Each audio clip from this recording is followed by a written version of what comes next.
نحمده ونستعينه ونستغفره ونعوذ بالله من شرور أنفسنا ومن سيئات أعمالنا من يهده الله فلا مضل له ومن يضلله فلا هادي له وأشهد أن لا إله إلا الله وحده لا شريك له وأشهد أن محمدا عبده ورسوله يا أيها الذين آمنوا اتقوا الله حق تقاته ولا تموتن إلا وأنتم مسلمون يا أيها الناس اتقوا ربكم الذي خلقكم من نفس واحدة وخلق منها زوجها وبث منهما رجالا كثيرا ونساء واتقوا الله الذي تساءلون به والأرحام إن الله كان عليكم رقيبا يا أيها الذين آمنوا اتقوا الله وقولوا قولا سديدا يصلح لكم أعمالكم ويغفر لكم ذنوبكم ومن يطع الله ورسوله فقد فاز فوزا عظيما أما بعد فإن أصدق الحديث كتاب الله وأحسن الهدي هدي محمد صلى الله عليه وسلم وشر الأمور محدثاتها وكل محدثة بدعة وكل بدعة ضلالة وكل ضلالة في النار.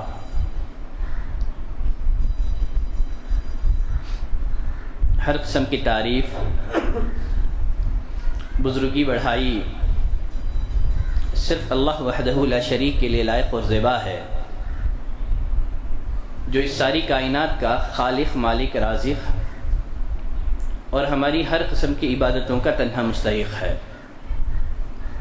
اللہ کی رحمتوں اور برکتوں کا نزول ہو اس دنیا میں مبعوث کیے گئے فرداً سارے ہی انبیاء کرام پر، خاص طور پر ہمارے اور آپ کے آخری نبی جناب محمد رسول اللہ صلی اللہ علیہ وسلم پر، جن کو اللہ نے خاتم النبیین رحمت للعالمین بنا کر کے اس کائنات میں مبعوث کیا۔ برادران اسلام، عزیز دوستوں، خواتین اسلام،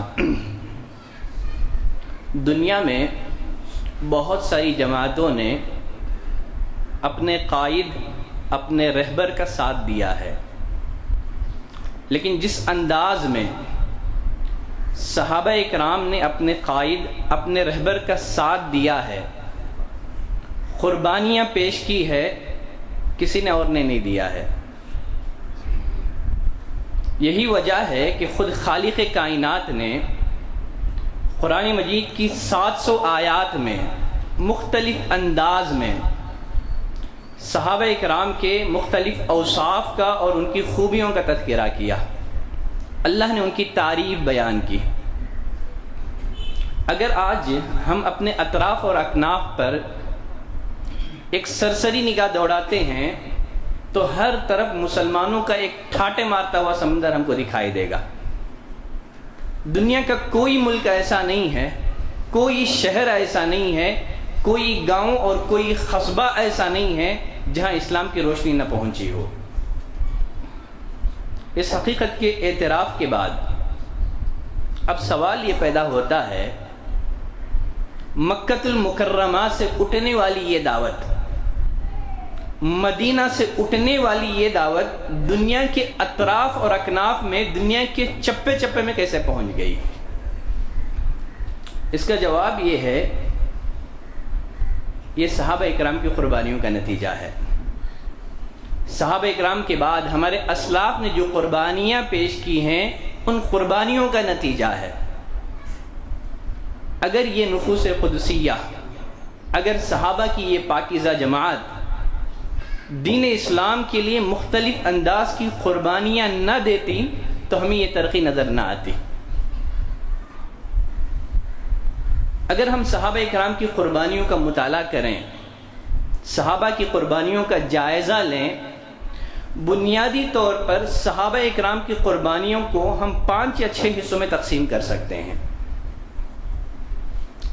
صحابہ کی مالی قربانیاں، صحابہ کی جسمانی قربانیاں، صحابہ کی جانی قربانیاں، صحابہ کی روحانی قربانیاں، اوقات کی قربانیاں، خواہشات کی قربانیاں۔ آج کے خطبہ جمعہ میں صحابہ اکرام کی انہی قربانیوں کا انشاءاللہ تذکرہ آئے گا۔ پہلے نمبر پر مالی قربانیاں۔ صحابہ اکرام نے دین کے راہ میں مال خرچ کرنے میں کبھی بخیلی سے کام نہیں لیا. نبی کریم صلی اللہ علیہ وسلم نے صحابہ کی اس انداز میں تربیت کی تھی کہ وہ ہمیشہ اللہ کی راہ میں مال خرچ کرنے کے لیے تیار رہتے تھے. آپ کے ایک اشارے پر اپنا سارا مال، اپنا ساری جمع پونجی نبی کریم صلی اللہ علیہ وسلم کی خدمت میں حاضر کر دیتے تھے. اسلامی تاریخ میں ابو بکر رضی اللہ تعالیٰ عنہ کی سخاوت، ان کی فیاضی کو ایک نمایاں مقام حاصل ہے. یہ اشارہ نبوی صلی اللہ علیہ وسلم کے منتظر رہا کرتے تھے. آپ کا اشارہ ہوتا تو اپنا مال، اپنا دولت، اپنا سرمایہ نبی کریم صلی اللہ علیہ وسلم کی خدمت میں پیش کر دیتے تھے. اس کی تائید خود نبی کریم صلی اللہ علیہ وسلم کی اس حدیث سے ہوتی ہے، اس روایت سے ہوتی ہے جسے آپ نے وفات سے چند دن قبل پہلے بیان کیا تھا. آپ نے فرمایا ابو بکر کے علاوہ کوئی ایسا نہیں ہے رضی اللہ عنہ، ابو بکر کے علاوہ کوئی ایسا نہیں ہے جس نے اپنے جان اور مال کے ذریعے سے مجھ پر احسان کیا ہو. آپ نے ابو بکر رضی اللہ تعالیٰ عنہ کے احسان کا اعتراف کیا. ابو بکر کے سوا کوئی ایسا نہیں ہے جس نے اپنے جان اور مال کے ذریعے سے مجھ پر احسان کیا ہو. لہٰذا اگر میں کسی کو خلیل بناتا انسانوں میں، ابو بکر کو اپنا خلیل بناتا. لیکن اسلامی اخوت اور بھائی چارگی یہی کافی ہے. اور ایک روایت میں نبی کریم صلی اللہ علیہ وسلم نے فرمایا جتنا فائدہ مجھے ابو بکر کے مال نے پہنچایا ہے اتنا فائدہ مجھے کسی کے مال نے نہیں پہنچایا ہے. اسی مجلس میں ابو بکر رضی اللہ تعالیٰ عنہ بھی تشریف فرماتے. جب یہ بات سنی آپ دیدہ ہو گئے، آنکھوں سے آنسو جاری ہو گئے، ان کی آنکھیں اشکبار ہو گئی. کہ اللہ کے رسول، میرا جان، میرا مال، سب کچھ آپ کے لیے قربان ہے. ابو بکر رضی اللہ تعالیٰ عنہ نے جب اسلام قبول کیا تھا اس وقت یہ 40,000 دینار کے مالک تھے. 40,000 دینار کے مالک تھے. دینار سونے کے سکوں کو کہتے ہیں. ہجرت کے موقع پر یہ صرف 4,000 درہم کے مالک تھے. سارا سرمایہ، سارا مال دین اسلام کی اشاعت میں، دین اسلام کی آبیاری میں انہوں نے خرچ کر دیا. جنگ تبوک کا موقع ہے. نبی کریم صلی اللہ علیہ وسلم نے صحابہ اکرام کو صدقہ اور خیرات کی ترغیب دی. صدقہ اور خیرات کرنے پر ابھارا. عمر رضی اللہ تعالیٰ عنہ فرماتے ہیں اس وقت میرے پاس بہت زیادہ مال تھا. میں نے سوچا کہ آج میں ابو بکر پر سبقت لے جاؤں گا، آج میں ابو بکر سے زیادہ اللہ کی راہ میں مال خرچ کروں گا. چنانچہ میں نے اپنا نصف مال، اپنا آدھا مال، اپنا آدھا سرمایہ نبی کریم صلی اللہ علیہ وسلم کی خدمت میں پیش کر دیا. آپ نے مجھ سے پوچھا اے عمر ما ابقیت لی اہلک، اپنے گھر والوں کے لیے، اپنے بیوی بچوں کے لیے تم نے کیا چھوڑا ہے؟ ما ابقیت لی اہلک. کہا اللہ کے رسول میں نے اسی کے برابر یعنی نصف میں نے ان کے لیے چھوڑا ہے. آدھا مال میں گھر میں چھوڑا ہوں، آدھا مال آپ کی خدمت میں نے پیش کیا ہے. عمر بن الخطاب رضی اللہ تعالیٰ عنہ فرماتے ہیں کچھ ہی دیر کے بعد ابو بکر رضی اللہ تعالیٰ عنہ اپنا سارا مال، اپنا سارا سرمایہ، اپنی ساری جمع پونجی لے کر کے نبی کریم صلی اللہ علیہ وسلم کی خدمت میں حاضر ہو گئے. آپ نے ابو بکر سے پوچھا ما ابقیت لی اہلک، اے ابو بکر اپنے گھر بار کے لیے کیا چھوڑ آئے ہو؟ کہا ابقیت لہم اللہ ورسولہ، میں نے ان کے لیے اللہ اور اس کا رسول چھوڑ آیا ہوں. عمر فرماتے ہیں کہ مجھے یقین ہو گیا کہ میں کبھی ابو بکر سے آگے نہیں بڑھ سکوں گا. عثمان رضی اللہ تعالیٰ عنہ یہ بھی فیاضی میں، سخاوت میں ضرب المثل تھے. انہوں نے مختلف مناسبتوں سے دین اسلام کی خدمت کے لیے مال جو خرچ کیا ہے، تاریخ اسلامی میں اس کی مثالیں بھری پڑی ہیں. نبی کریم صلی اللہ علیہ وسلم کو خبر ملی کہ قیصر روم مدینے پر حملہ کرنا چاہتا ہے. نبی کریم صلی اللہ علیہ وسلم تبوک کا ہی موقع تھا. آپ کھڑے ہوئے، صحابہ اکرام کو ترغیب دی، جنگ کی تیاری کے لیے آپ نے ان کو ابھارا. یہ جنگ انتہائی مشکل ترین حالات میں لڑی گئی تھی. اس موقع پر عثمان رضی اللہ تعالیٰ عنہ نے جنگ کی تیاری کے لیے 1/3 اخراجات خود آپ نے اپنے ذمہ لے لیے. جنگ کے اخراجات میں سے 1/3 اخراجات. اس کے علاوہ مزید 1000 اونٹ، 1000 دینار لا کر کے نبی کریم صلی اللہ علیہ وسلم کے دامن میں بکھیر دیے. نبی کریم صلی اللہ علیہ وسلم ان کی سخاوت سے بہت خوش ہوئے. آپ ان سونے کے دیناروں کو اپنے ہاتھ سے لے کر کے اچھالتے تھے اور فرماتے تھے ما ضر عثمان ما عمل بعد اليوم، آج کے بعد عثمان کو کوئی بھی عمل نقصان نہیں پہنچائے گا. تو صحابہ نے دین کے لیے اپنا سب کچھ قربان کر دیا. انس بن مالک رضی اللہ تعالیٰ عنہ فرماتے ہیں مدینے میں ابو طلحہ انصاری رضی اللہ تعالیٰ عنہ کے کھجور کے سب سے زیادہ باغات تھے. ان کے مال میں، ان کی جائیداد میں، ان کے نزدیک سب سے محبوب اور عزیز بیرہا نامی باغ تھا. ان کی ساری جائیداد میں سب سے پسندیدہ جائیداد، سب سے پسندیدہ مال ابو طلحہ انصاری رضی اللہ تعالیٰ عنہ کے پاس بیرہا نامی باغ، جو مسجد نبوی کے بالکل سامنے تھا. نبی کریم صلی اللہ علیہ وسلم اس باغ میں داخل ہوتے تھے اور اس باغ کا میٹھا پانی آپ پیا کرتے تھے.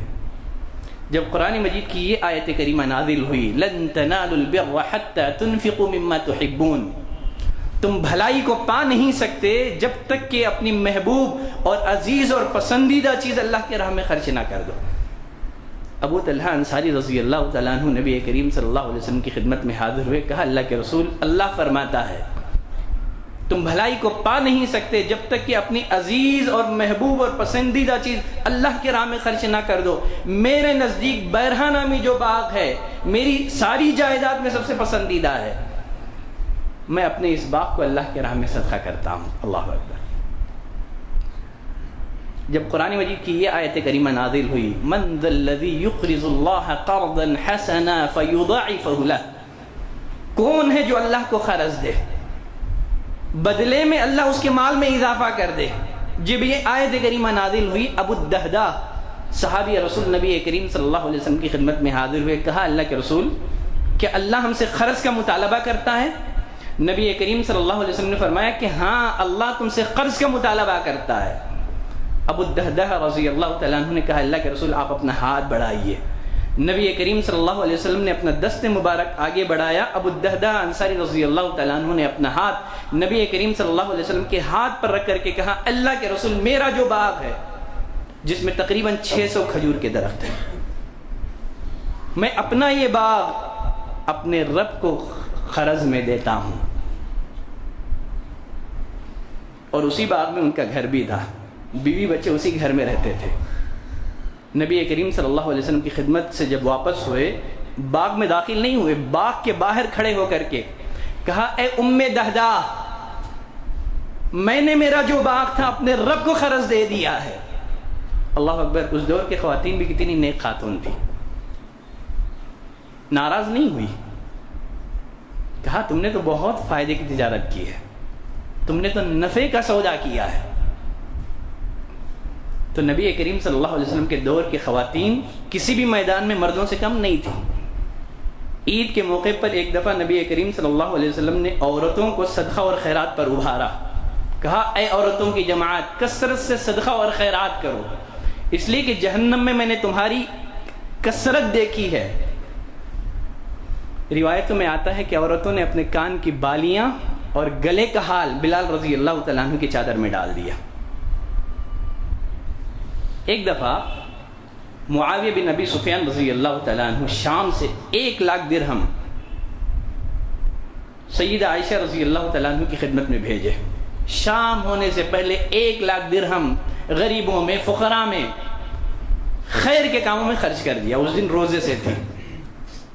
افطار کا وقت آیا، گھر کی خادمہ نے کہا کہ اے سیدہ عائشہ، گھر میں افطاری کے لیے کچھ نہیں ہے. صبح میں 1,00,000 درہم ملے تھے، شام ہو گئی لیکن افطاری کے لیے گھر میں کھانے کے لیے کچھ نہیں ہے. تو صحابہ اکرام نے یقیناً دین کے لیے مالی قربانیاں انہوں نے پیش کی. صہیب رومی رضی اللہ تعالیٰ عنہ ہجرت کے ارادے سے نکلے، اپنا مال لے کر کے، اپنا سرمایہ لے کر کے نکلے.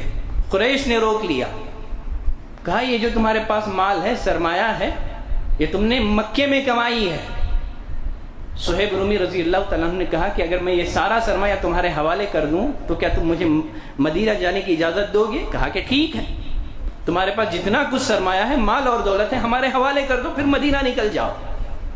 ان کے پاس جو کچھ سرمایہ تھا، جمع پونجی تھی، مال دولت تھا، سب قریش کے حوالے کر دیا اور تنے تنہا مدینہ کی طرف نکل کھڑے ہو۔ مدینہ پہنچے، نبی کریم صلی اللہ علیہ وسلم کو اس کی خبر ملی تو آپ نے فرمایا صہیب کی تجارت کامیاب رہی، صہیب کی تجارت کامیاب رہی۔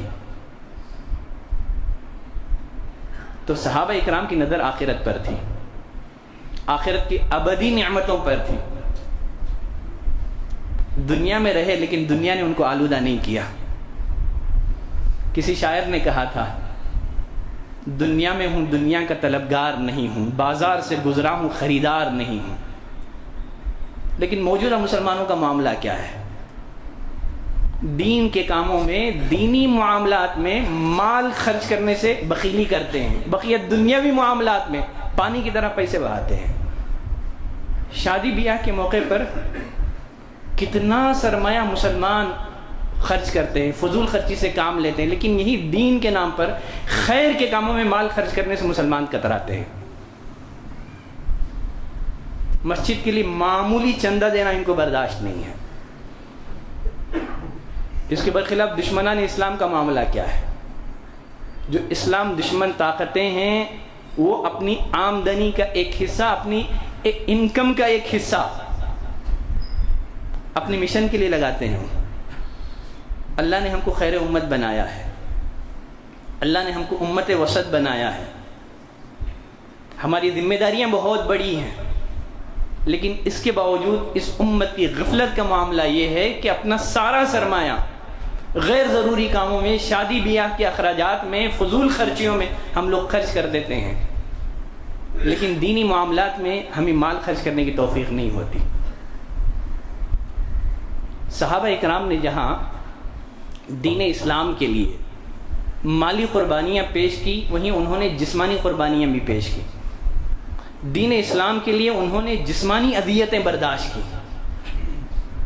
صحابہ اکرام نے دین اسلام کے لیے جو جسمانی اذیتیں برداشت کی ہیں، اگر کوئی حساس دل رکھنے والا مسلمان صحابہ اکرام کی ان قربانیوں کا مطالعہ کرے گا تو اس کا دل دہل جائے گا۔ بلال رضی اللہ تعالیٰ عنہ، یہ امیہ بن خلف کے غلام تھے۔ یہ امیہ بن خلف کٹر مشرک تھا، اسلام مخالف تھا۔ تقریباً 33 ایئرز بلال رضی اللہ تعالیٰ عنہ نے امیہ بن خلف کی غلامی میں گزارے۔ اسی دوران ان کے کانوں سے توحید کی صدا ٹکرائی، لا الہ الا اللہ کی صدا ٹکرائی، یہ مسلمان ہو گئے۔ جب امیہ بن خلف کو بلال رضی اللہ تعالیٰ عنہ کے اسلام لانے کی خبر ملی، آگ بگولا ہو گیا۔ بلال رضی اللہ تعالیٰ عنہ کو بلایا، دھمکی دی، کہا کہ اسلام سے باز آ جاؤ، اسلام کو چھوڑ دو ورنہ تمہیں مار دیا جائے گا۔ بلال رضی اللہ تعالیٰ عنہ نے کہا، تمہارا زور میرے جسم پر تو چل سکتا ہے لیکن میرے دل پر تمہارا زور نہیں چل سکتا۔ مجھے کسی بھی طرح منظور نہیں ہے کہ میں اللہ کو چھوڑ کر کے کسی اور کی عبادت کروں، تجھے جو کرنا ہے کر۔ اس کے بعد وہ پاگل ہو گیا غصے سے۔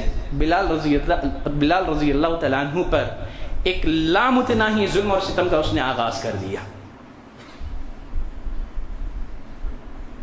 دوپہر کے وقت عرب کی چلچلاتی دھوپ میں بلال رضی اللہ تعالیٰ عنہ کو ننگے بدن لٹا کر کے ان کے جسم پر بھاری پتھر رکھ دیا جاتا تھا، اور یہ اس دور کے کالے پانی کی سزا ہے، کالا پانی کی سزا۔ اور عرب کی گرمی کا کیا کہنا، دوپہر کے وقت وہاں کی جو ریت ہے پیتل کے مانند گرم ہو جاتی ہے۔ کسی کو بھی سزا دینا ہوتا، تکلیف دینی ہوتی، دوپہر کی چلچلاتی دھوپ میں لا کر کے اس کو لٹا دیتے ننگا۔ اسی لیے عمرو بن عاص رضی اللہ تعالیٰ عنہ فرماتے ہیں، میں نے بلال رضی اللہ تعالیٰ عنہ کو ایسی تپتی ریت پر لیٹے ہوئے دیکھا ہے، اگر گوشت رکھ دیا جائے تو وہ بھی جل بھن جائے، ایسی تپتی ریت پر میں نے بلال رضی اللہ تعالیٰ عنہ کو لیٹے ہوئے دیکھا ہے۔ ان کے گردن میں رسی ڈال کر کے لڑکوں کے حوالے کر دیا جاتا، لڑکے ان کو وادیوں میں لے کر کے گھسیٹا کرتے تھے، طرح طرح کی اذیتیں ان کو دی گئی۔ آل یاسر جب انہوں نے اسلام کا اعلان کیا، ان پر بھی مشکلات اور مصائب کے پہاڑ توڑے گئے. ان کو بھی دوپہر کے وقت چلچلاتی دھوپ میں پہلو بدل بدل کر کے ان کو لٹایا جاتا تھا. نبی کریم صلی اللہ علیہ وسلم کا آل یاسر پر سے گزر ہوتا، فرماتے صبراً آل یاسر، اے یاسر کے خانوادے، اے یاسر کے خاندان والوں، صبر کرو، فإن موعدکم الجنہ، یقیناً تمہارے وعدے کی جگہ جنت ہے، جنت تمہارا انتظار کر رہی ہے. ایک بار ابو جہل نے سمیہ رضی اللہ تعالیٰ عنہ سے کہا،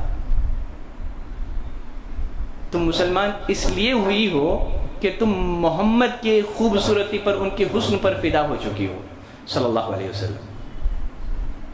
سمیہ رضی اللہ تعالیٰ عنہ نے اس کی بات کا سختی سے جواب دیا. ابو جہل ناراض ہو گیا، اس نے نیزہ سمیہ رضی اللہ تعالیٰ عنہ کے شرمگاہ پہ مارا، جس کے نتیجے میں وہ شہید ہو گئی. یاسر کو بھی اتنا مارا گیا، اتنا مارا گیا، ظلم سہتے سہتے کچھ دنوں کے بعد یہ بھی اللہ کو پیارے ہو گئے.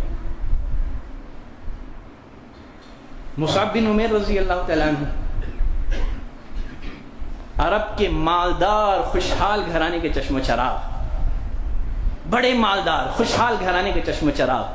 ان کی ماں ان سے بے انتہا محبت کرتی تھی، ناز و نعم میں یہ پلے تھے، اور مکے میں سب سے زیادہ خوشبو استعمال کرنے والے یہی تھے، عمدہ خوشبو استعمال کرتے تھے. مصعب بن عمیر رضی اللہ تعالیٰ عنہ کو خبر ملی کہ نبی کریم صلی اللہ علیہ وسلم دار ارقم میں تشریف فرما ہیں، لوگوں کو اسلام کی دعوت دے رہے ہیں. مصعب بن عمیر گئے دار ارقم، آپ صلی اللہ علیہ وسلم کی دعوت سنی، آپ کی تعلیمات سنی، اسلام قبول کر لیا. جب ماں کو مصعب بن عمیر رضی اللہ تعالیٰ عنہ کے ایمان کی خبر ملی، گھر سے نکال دیا گیا ان کو. سعد بن ابی وقاص رضی اللہ تعالیٰ عنہ فرماتے ہیں، میں نے مصعب بن عمیر کو دیکھا، ناز و نعم میں پلے تھے، خوشحال گھرانے کے چشم و چراغ تھے، مشکلات اور مصائب کا شکار ہو گئے، بھوک سے نڈھال ہو گئے، فاقے کی وجہ سے ان کے جسم کی چمڑی سکڑ کر کے سام کی چمڑی کے مانند ہو گئی تھی. عبداللہ بن عباس رضی اللہ تعالیٰ عنہ فرماتے ہیں، مصعب بن عمیر مجھ سے بہتر تھے، اس لیے کہ ان کو ایک چادر میں کفنایا گیا تھا، اور چادر بھی اتنی تنگ تھی، چہرہ اگر ڈھانکا جاتا تو پیر کھل جاتے، پیروں کو ڈھانکا جاتا تو چہرہ کھل جاتے تھے. نبی کریم صلی اللہ علیہ وسلم نے چہرے کو ڈھانکنے کا حکم دیا اور پیروں کی جگہ ادخر نامی گھاس ڈالنے کا آپ نے حکم دیا. کیسی کیسی قربانیاں صحابہ نے دی.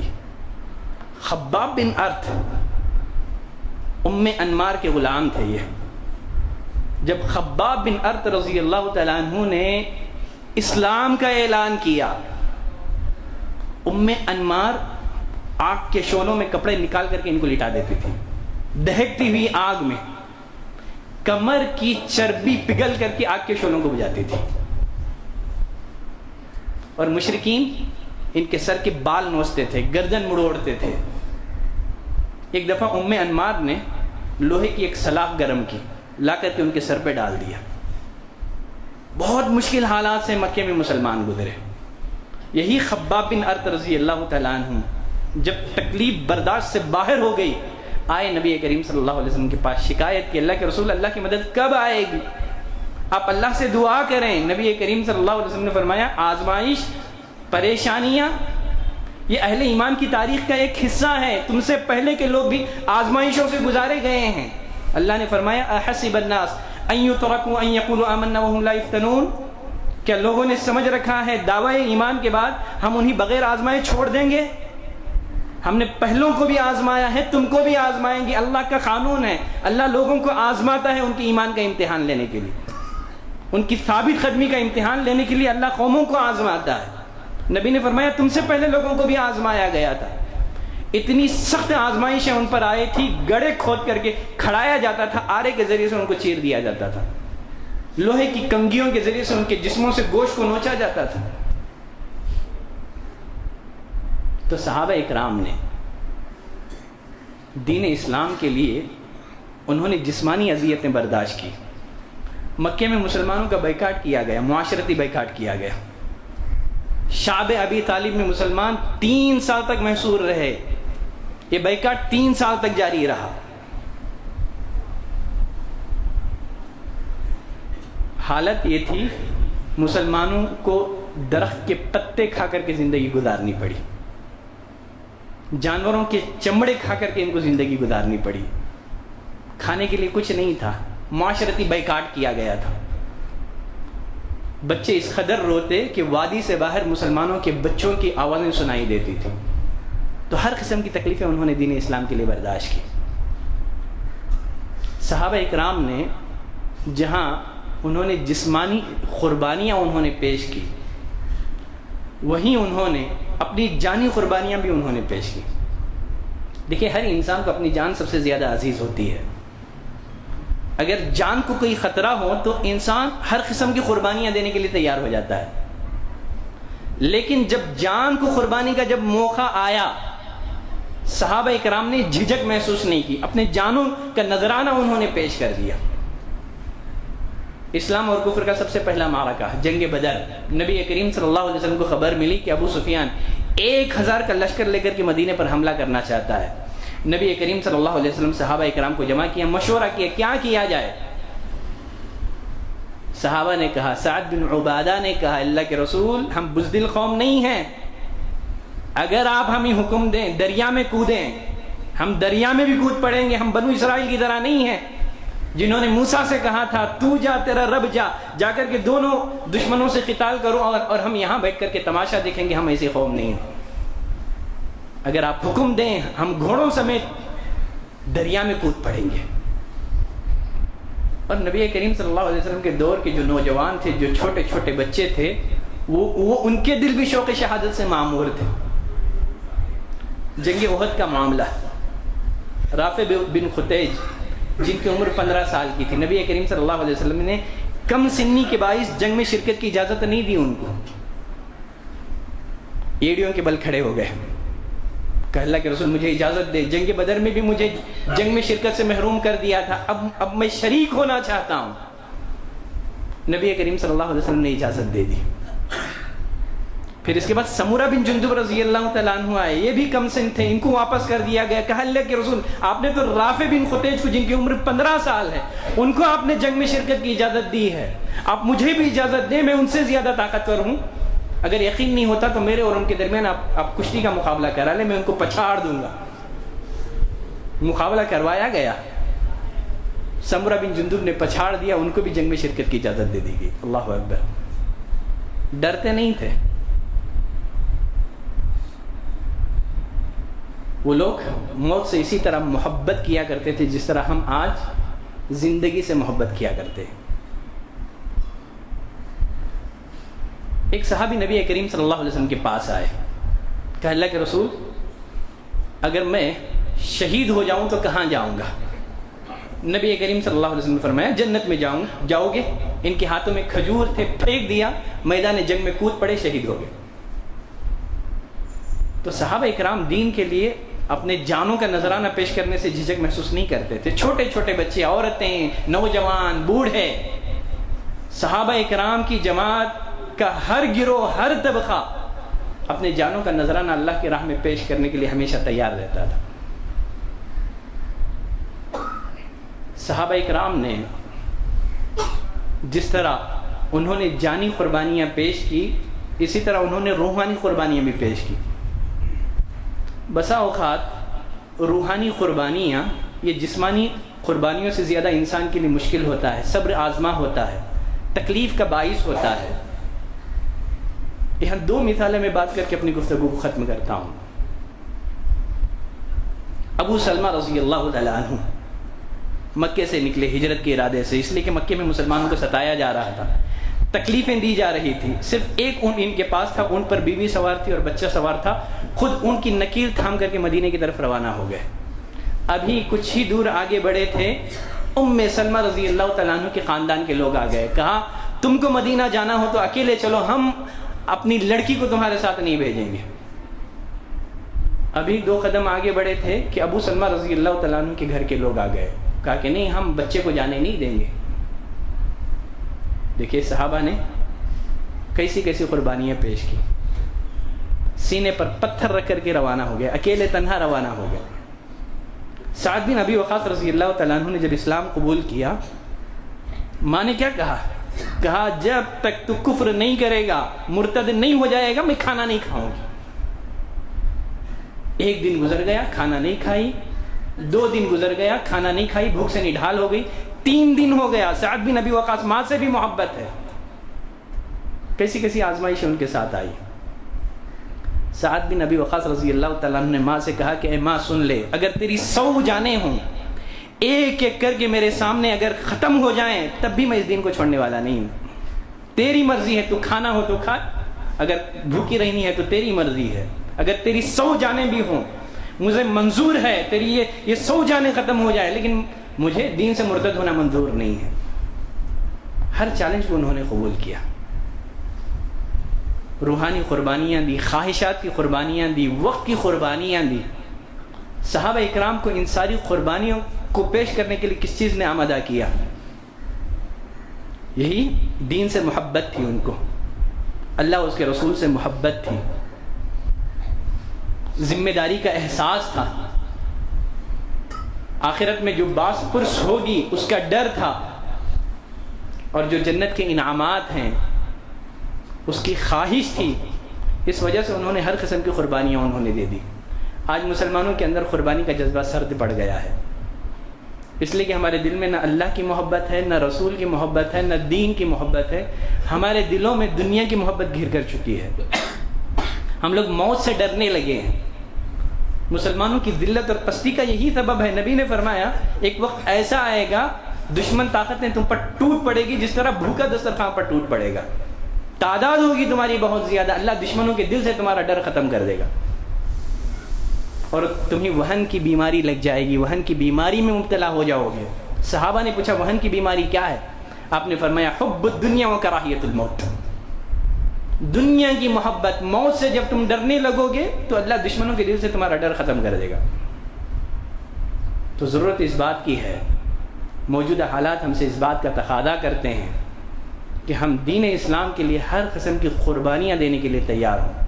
دین اسلام کے لیے ہر قسم جو بھی آزمائشیں ہم کو آئیں ان کو فیس کرنے کے لیے ہم کو تیار ہوں۔ اسی پر میں اپنی گفتگو کو ختم کرتا ہوں۔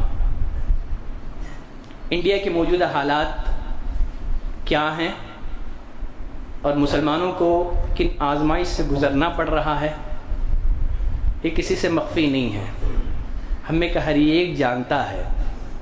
یہ حالات ہم سے اس بات کا تقاضا کرتے ہیں کہ ہم اللہ سے اپنا تعلق مضبوط کریں۔ اللہ نے فرمایا استعینوا بالصبر والصلاۃ۔ مشکل اوقات میں ایک مومن کے 2 بڑے ہتھیار ہیں۔ سب سے پہلا ہتھیار یہ ہے کہ وہ اللہ سے اپنا تعلق مضبوط کرے۔ تو موجودہ حالات ہم سے اس بات کا تقاضا کرتے ہیں کہ ہم اللہ سے اپنا تعلق مضبوط کریں، اللہ کی طرف رجوع ہوں، اس لیے کہ ہر قسم کی طاقت اور قوت کا سر چشمہ اللہ کی ذات ہے۔ اگر ہم اللہ کی طرف متوجہ ہوں، اگر ہم اللہ کی طرف پلٹ آئیں تو اللہ اس بات پر قادر ہے یہ جو حالات مسلمانوں پر طاری ہیں اس کو ختم کر دے۔ دوسرا کام جو ہم کو کرنا ہے قرآن مجید کی اس آیت کریمہ کی روشنی میں، صبر سے کام لیں۔ انڈیا کا جو قانون ہے، قانون کے دائرے میں رہتے ہوئے آپ احتجاج کرنا چاہتے ہیں تو ضرور کریں۔ دشمنان اسلام کی کوشش یہ رہے گی کہ مسلمانوں کو کسی بھی طرح سے اکسایا جائے، وہ کوئی ایسا کام کریں جو انڈیا کے قانون کے خلاف ہو، پھر اس کو مس یوز کیا جائے۔ تو ان حالات میں مسلمانوں کو بہت زیادہ چوکنا رہنے کی ضرورت ہے، بہت زیادہ احتیاط رہنے کی ضرورت ہے۔ کوئی بھی ایسا کام نہ کریں کہ آپ کے خلاف کارروائی کا ان کو موقع ملے، آپ کے خلاف بولنے کا ان کو موقع ملے۔ وہ چاہیں گے آپ کو بھڑکایا جائے، آپ کو اکسایا جائے، ایسے موقع پر آپ صبر کے دامن کو نہ چھوڑیں۔ اللہ نے فرمایا وَإِن تَصْبِرُوا وَتَتَّقُوا لَا يَضُرُّكُمْ كَيْدُهُمْ شَيْئًا۔ صبر کرو، تقوی کی زندگی گزارو، ان کی جو پلاننگ ہے، ان کی جو چالیں ہیں، تمہارا کچھ بھی نقصان نہیں پہنچا سکیں گے، تمہیں کچھ بھی بگاڑ نہیں پائیں گے۔ تب ایسے موقع پر صبر کا دامن ہمیشہ تھامے رہے، اللہ سے تعلق جوڑے۔ جو بھی کرنا ہے انڈیا کے یہاں کا جو قانون ہے، یہاں کا جو لا ہے، اس کے دائرے میں رہتے ہوئے جو کچھ کام کرنا ہے وہ ہم کو کریں۔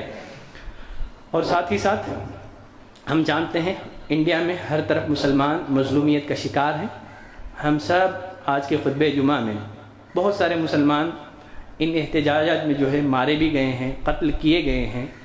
ہم تمام مسلمانوں کے حق میں دعا کرتے ہیں کہ پروردگارہ سب سے پہلے جو انڈیا کا ماحول ہے، ہندوستان کا جو امن ہے، اے اللہ تو اس کو بحال رکھ. اے اللہ ہمیں امن نصیب فرما، ہمیں چین نصیب فرما. اے اللہ دشمنوں کی جو سازشیں ہیں اس کو ناکام کر دے. اللہم اغفر لنا وللمؤمنین والمؤمنات والمسلمین والمسلمات فألف بین قلوبہم وأصلح ذات بینہم وانصرہم علی عدوک وعدوہم. اللہم لعن الکفرة الذین یصدون عن سبیلک ویکذبون رسلک ویقاتلون اولیاءک. اللہم خالف بین کلمتہم وزلزل اقدامہم وشتت شملہم وفرق جمعہم ودمر دیارہم. اللہم انا نجعلک فی نحورہم ونعوذ بک من شرورہم. سبحانک اللہم وبحمدک اشہد ان لا الہ الا انت استغفرک واتوب الیک.